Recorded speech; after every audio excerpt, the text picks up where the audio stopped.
आज जायचं होतं तुकाराम बिजेला. तुकाराम बिजेला जाण्यासाठी दादूने सकाळी आंघोळ करून एक झोप काढली. नंतर दादू विठ्ठल विठ्ठल कसा करतोय बघा.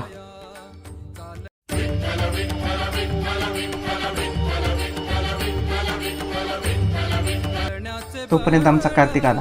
विठ्ठल विठ्ठल हा, विठ्ठल विठ्ठल विठ्ठल हा करा, विठ्ठल विठ्ठल विठ्ठल विठ्ठल विठ्ठल विठ्ठल विठ्ठल विठ्ठल.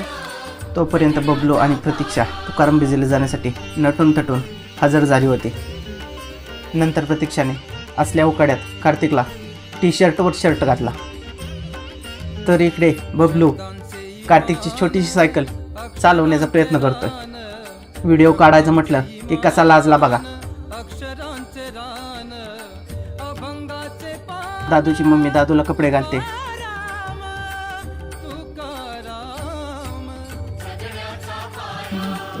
इटल इटल इटल लागला लागला.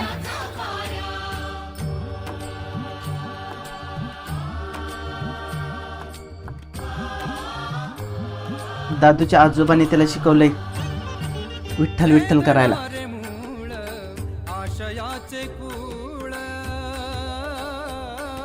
फायनली तुकाराम बिजेला जाण्यासाठी दादूची तयारी झाली.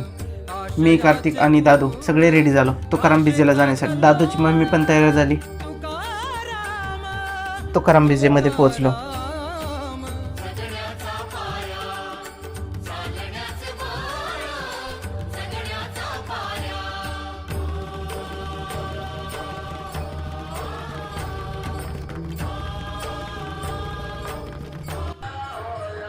कीर्तन चालू झालं होतं. त्या ठिकाणी गंध लावणारा माणूस उभा होता. त्याच्याकडून दादूच्या मम्मीला आणि मला गंध लावून घेतला.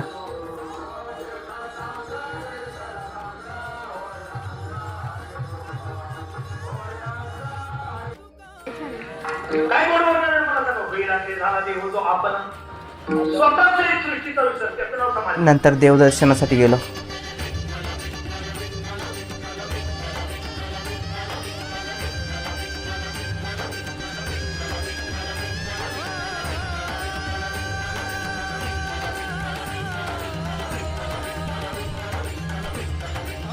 देवदर्शन झाल्यावर दादूसाठी लहान बाळाचा एक पोस्टर घेतला.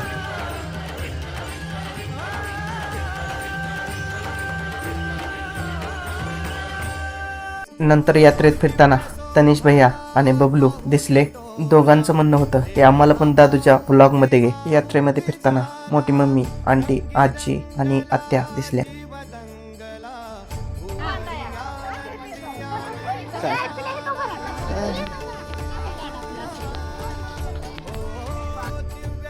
कार्तिकसाठी छोटीशी बंदूक घेतली.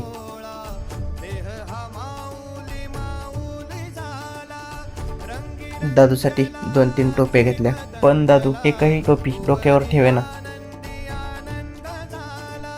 नंतर यात्रेमध्ये प्रतीक्षा व तिच्या मैत्रिणी होत्या. प्रतीक्षा म्हणले आमचा पण व्हिडिओ काढ. फायनली आम्ही घरी आलो. हा छोटासा ब्लॉग इथेच संपतो.